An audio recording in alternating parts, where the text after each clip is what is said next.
All right, class. So last time we started talking about solubility rules, and I gave you a take-home problem to do. Now, hopefully you did the problem. This was the problem I asked you to do. Let's go over it. So you see KSP. Again, we talked about this. KSP is for solids.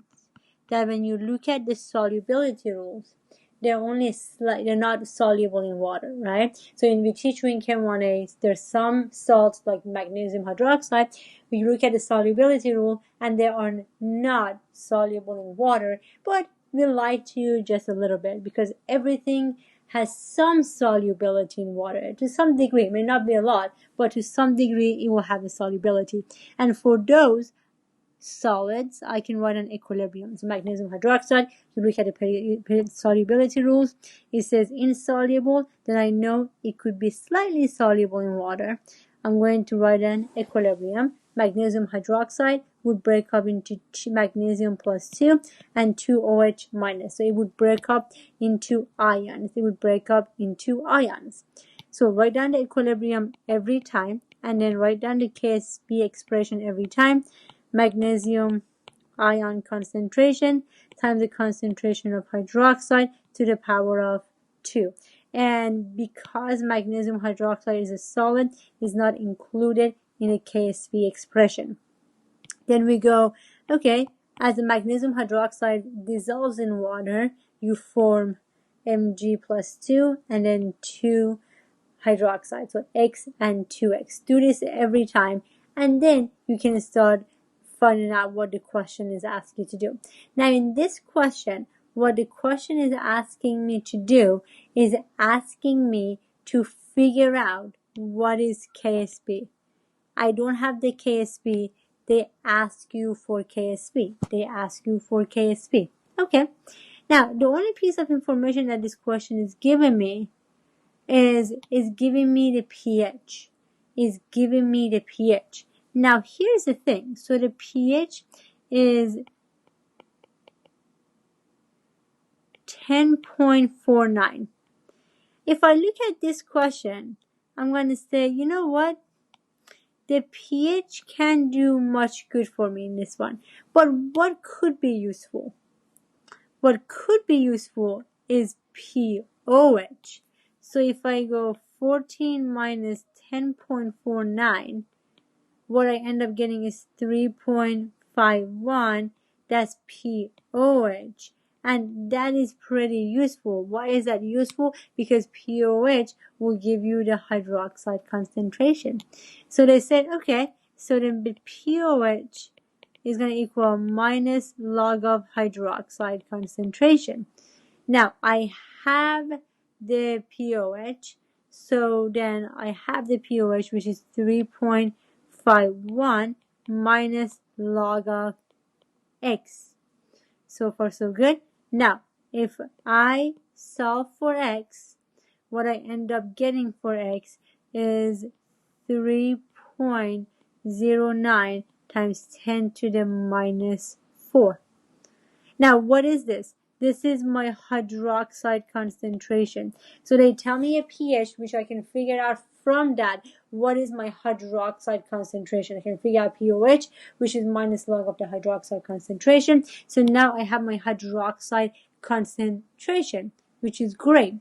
Now, the hydroxide concentration is not molar solubility, is not X. What is it? The hydroxide concentration is 2X. Do you agree? Because this one is my X, but this concentration is 2X. So the hydroxide concentration is 2X. So far, so good? Okay. Now what I have to do, I can now figure out the magnesium concentration easily if I divide it by 2, and then I can plug it in and figure out what is the KSP. So let's go finish this problem. So here's my KSP expression again. I'm going to rewrite it. Was magnesium hydroxide concentration times the magnesium concentration times the hydroxide concentration to the power of 2. And now my magnesium concentration is be 3.09 times 10 to the minus 4 divided by 2 to get the X. And then 3.09 times 10 to the minus 4 was the hydroxide concentration. I still have to do it to the power of 2. That hasn't changed. Again, remember, that has not changed. We talked about this last time. The magnesium, the X is a magnesium ion concentration, and then the 2X, which is, this is my 2X, is a hydroxide concentration. These are the concentration, but you still have to raise it to the power of what I need. So if I do that, what I end up getting for KSP is 1.5 times 10 to the minus 11. Now, the one thing I'm kind of worried about this problem with you guys, I just want to make sure we're on the same page, is the math. I know you guys know the algebra, but just in case if you don't know, if you're trying to solve down here, remember, you have to take the anti-log of this, right? So the way you would do this, basically, this is going to be 10 to the minus 3.51 to get the answer for X. I just want to make sure there's a little side note to make sure you guys get the math right. Alright, so far so good. Ready to run on the practice problem? So here is the problem, okay? Here's our next problem. I'm asking you to figure out the KSP. And again, remember the hint that I gave you before? Write down the equation first. So we have lead 2 arsenate. Hopefully you remember your polyatomic ion. And that's my solid. Again, it's a KSP. I'm going to write down the equilibrium. Some of it is going to break up into the ions, lead ions and arsenate ion. Okay.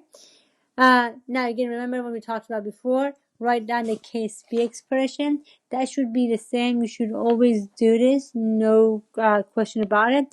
So here's my KSP, which would be the lead ion to the power of 3 times the arsenate to the power of 2. Okay. And, as always, don't forget that this is minus X. This goes away and this comes back and then this comes also. Now remember, for equilibrium, you always need concentration, right? For equilibrium, you need molarity. That's what we need. We don't have molarity. We have grams per liter. So the first thing we should do, we should convert that to molarity. So I have 3.0 times 10 to the minus 5 grams per liter for lead 3 arsenate. Okay. Now what I'm going to do, gram is going to get me nowhere. I want to convert grams to moles, right? 1 mole of that is 899.44 grams. Okay. So if you do this, then what happens is the grams cancel out. Again, and this is the molecular weight of lead 2 arsenate. You can look it up. We can calculate it. That's even better. So if I do this, what I end up getting is 3.34 times 10 to the minus 8 moles per liter. I had the liter too. So I end up with moles per liter, which is molarity, right? So that is molarity. Okay. Now, what is this? It says solubility of this is that this is X. Remember that. This is molar solubility. This is my X. How much of this dissolve? This is my X. So if I dissolve lead 2 arsenate in 1 liter of water, 3.34 times 10 to the minus 8 moles of it will dissolve. Now, if that much will dissolve, then what is it going to form? It's going to form 3 times 3.34 times 10 to the minus 8 moles of Pb plus 2, and is going to form 2 times. You have to look at the mole ratio. Moles of the arsenate. Okay, we're good so far because X is my molar solubility. This is how much of this dissolve. When this is dissolved, for each one of these that dissolve, you end up with 3 of the Pb and you end up with 2 of the arsenate. So I have to do a mole ratio to figure that part out. Okay, now I have everything that I need to plug in and figure out KSP. Okay, I'm going to go to the next page. I'm going to write down again. I'm trying to figure out the KSP, which is the concentration of the lead to the power of 3 times the concentration of arsenate to the power of 2. And I'm trying to solve for KSP. And again, don't forget, I did a little mathy. I mean, I don't have the final answer, but this is how you would get the concentration of each one based on the molar solubility. So the concentration of Pb is going to be 1.00 times 10 to the minus 7 to the power of 3. And concentration of arsenate is 6.67 times 10 to the minus 8 to the power of 2. If I do that for KSP, I get 4.45 times 10 to the minus 36. That is going to be my KSP. And again, I don't want to lose anyone. How did I get these number? I get this number from here. Multiplying it by 2, multiplying it by 3, you get these numbers to plug it back in here. And basically you figure out the concentration and you put it in to the equilibrium equation and you find out KSP. The KSP is super, super tiny. What does that mean? If the KSP is super tiny, that means that not much dissolves, right? Not much dissolves. Okay, hopefully you guys did a lot of practice problems. Next I'm going to talk about the common ion effectiveness. I'll see you guys next time.